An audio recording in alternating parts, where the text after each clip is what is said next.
بسم اللہ الرحمن الرحیم، السلام علیکم۔ کیپٹل ٹاک میں خوش آمدید۔ پاکستان اور افغانستان کے درمیان جو سیز فائر ہوا تھا، اب یہ سیز فائر ایک خطرے سے دوچار ہے اور خدشہ یہ ہے کہ کسی بھی وقت یہ سیز فائر جو ہے یہ ٹوٹ سکتا ہے۔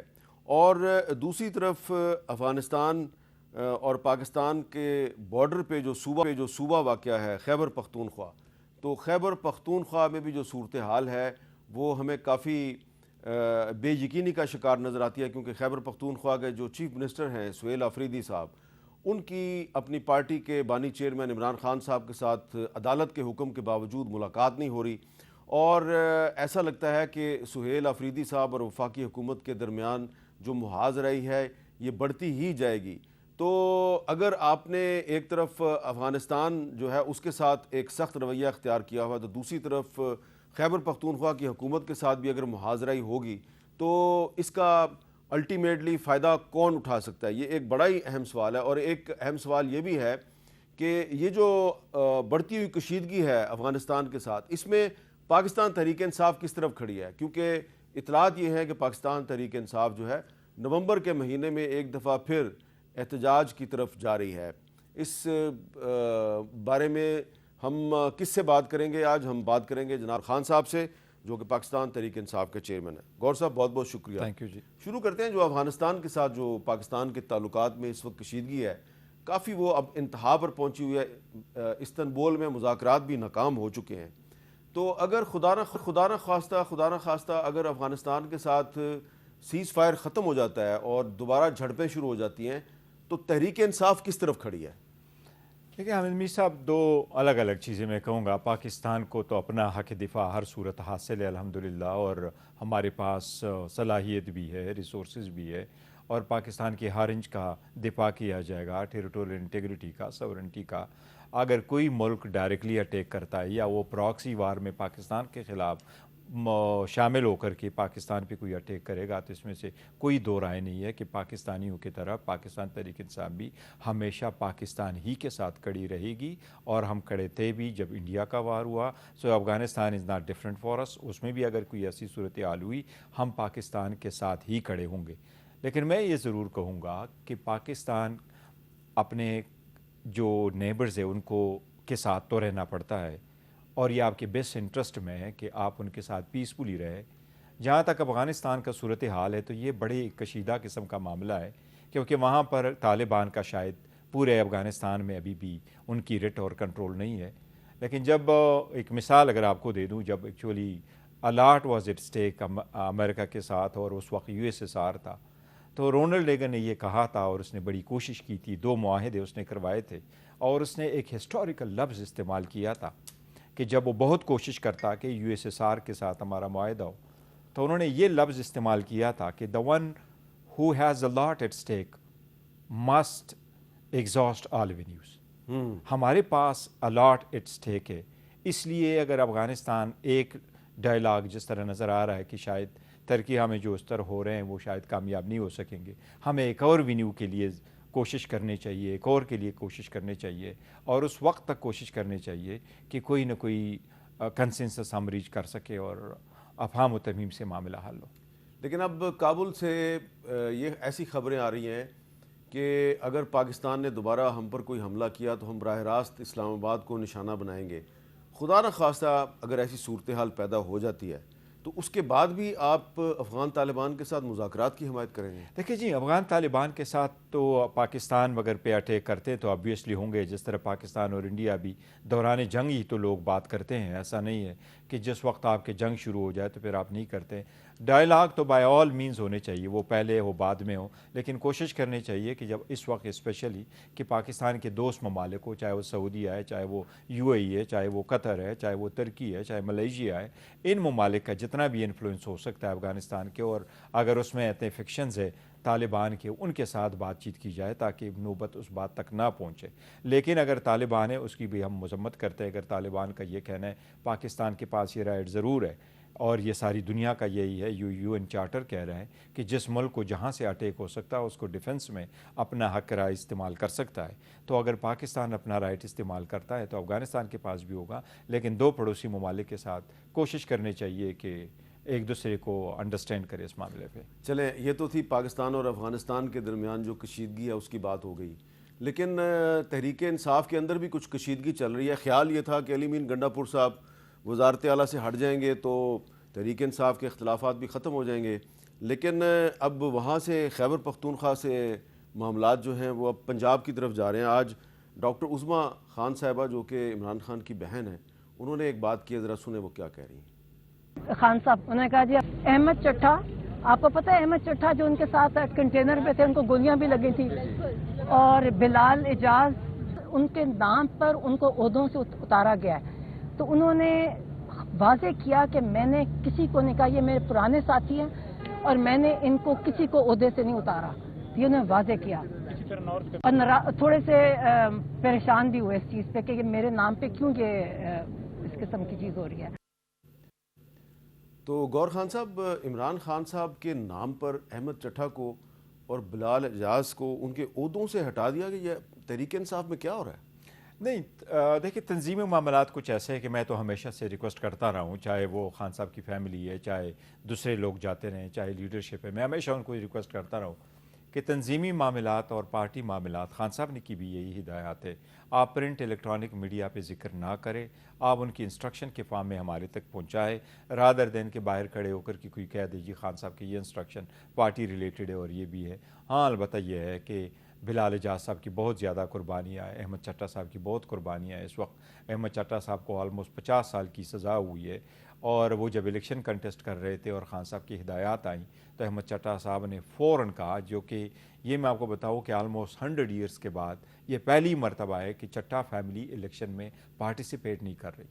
یہ جو بائی الیکشن ابھی ہو رہے 100 ایئرز 1925 سے یہ فیملی پارٹیسپیٹ کر رہی ہے الیکشن میں، اور پہلی مرتبہ نہیں کہ انہوں نے کہا خان صاحب کا تو آرڈر اس کا کریڈٹ بھی تحریک انصاف کو جاتا ہے کہ اس نے احمد چٹھا کو عبرت کی مثال بنا دیا. نہیں، وہ عبرت کی مثال نہیں، یہ اس بات کی نشاندہی ہے کہ لوگ خان صاحب کے ساتھ ہیں، ان کے نظریے کے ساتھ ہے، اور ہم نے انہی لوگوں کے لیے خان صاحب نے یہ اعلان کیا تھا کہ آپ ہی ہمارے ایم این اے ہیں اور ہم آج بھی آپ کو ایم این اے سمجھتے ہیں. لہٰذا جس طریقے سے آپ کو کنوکٹ کیا گیا، جس طریقے سے آپ کو ڈسکوالیفائی کرایا گیا، جس طریقے سے آج بھی شبلی صاحب اور ان کے کیسز لگے ہوئے تھے، ایک ہی نوٹیفیکیشن سے کر کے سب لوگوں کو over night without hearing election commission نے سب کو ڈسکوالیفائی کر کے سیٹیں ویکیٹ کروائی اور بائی الیکشن کروائے. تو حالانکہ عدالت کا حکم کچھ اور ہے. عدالت کا حکم یہ ہے کہ جو سیٹل لا ہے وہ یہ ہے کہ سپریم کورٹ یہ کہہ چکی ہے کہ قانون آئین کے مطابق جس وقت ایک ممبر الیکٹ ہو کے اسمبلی میں آتا ہے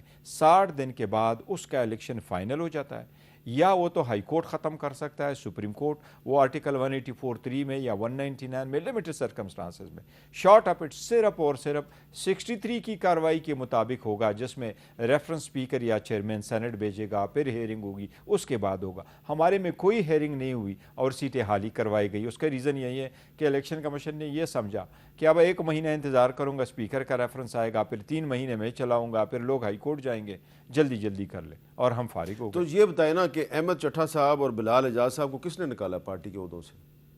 لیکن میر صاحب یہ ہمارے تنظیمی معاملات ہیں، میں چاہوں گا کہ اس پہ زیادہ بحث نہ ہو، لیکن جس نے بھی کیا ہے خان صاحب کے، آپ تو مرکزی صدر ہیں نا، تو یہ پنجاب میں ہوا ہے. یہ پنجاب میں ہوا ہے. علی حمزہ صاحبہ وہ چیف آرگنائزر ہے، ان کی انسٹرکشن تھی شاید، اور انہی کی انسٹرکشن پہ شاید انہوں نے عمران خان کا نام استعمال کیا. دیکھیں جی، میں نہیں کہتا کہ ان کیا مس انڈرسٹینڈنگ ہوئی، کیا انسٹرکشن پہلے آئی، کس کے تھرو انسٹرکشن آئی ہے، لیکن یہ ایک ضرور کہتا ہوں، آج بھی میری بات ہوئی ہے، علی حمزہ صاحبہ سے بھی بات ہوئی ہے اور بلال اعجاز صاحب سے بات ہوئی ہے، اس میں کوئی رائے نہیں ہے. خان صاحب ہی کے انسٹرکشن کے مطابق پارٹی چلتی ہے، چلے گی، اور کسی بندے سے کوئی عہدہ نہیں لیا جائے گا کسی صورت. تو آپ یہ کہہ رہے ہیں کہ عالیہ حمزہ نے جو بھی ایکشن لیا ہے خان صاحب کے کہنے پہ کیا ہے؟ جی، اگر اس کو مس انڈرسٹینڈنگ بھی ہوئی ہے یا ان کو کچھ اور ہے تو ہم انشاءاللہ تعالیٰ اس کو ریمیڈی کریں گے.